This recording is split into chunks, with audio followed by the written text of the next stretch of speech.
Bia kamal kaneri kamal kajan gwa same ban roiling katungnas. Bia kanwer online TV kamal. Mijiram jadid ka channel ma gore jin bishonkel kaja ko bisubscribe. Ki be nyog ba kaneri kokien. En ler ban linga tungnat cha tanyi nene.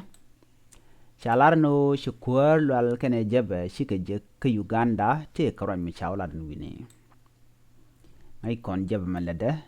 Chala do take a mal which can all that ke chiko right do down on the tingerin talk de ke kap chonga je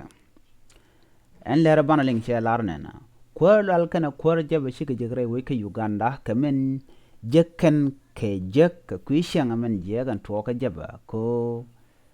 la jaba la na de naga kananga ok kana gatin tani ke tor en chiang jega mo cha pon wore che je chop ke che je tok en tama ci kwalwal kene jaba shiga dore we ke Uganda etukum Uganda neten ci gamnen yana mogo tura kwalo no shale kordal mashok jaraman boslo noir ke Uganda ke jen bate ka kwarte gor ka ja kene rekonen chungan kel kana wakarwade jokel ke bon ente ka je ko buka racha mo wukwing pin ka doban gwang gor yaga jam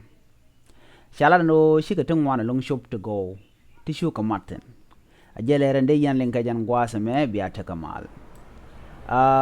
mende kula maten kamen chala ro mo ka berare dolo na mo bi ka raja dan je kan kwing pin bi kan shulat ke balinga na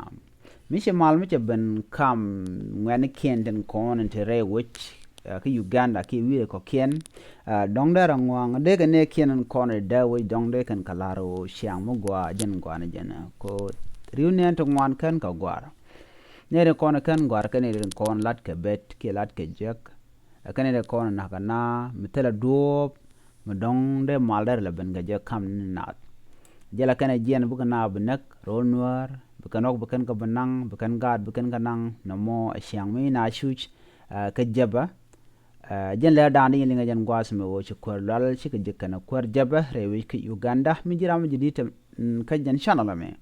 ko goro bishu subscribe biya ta kamal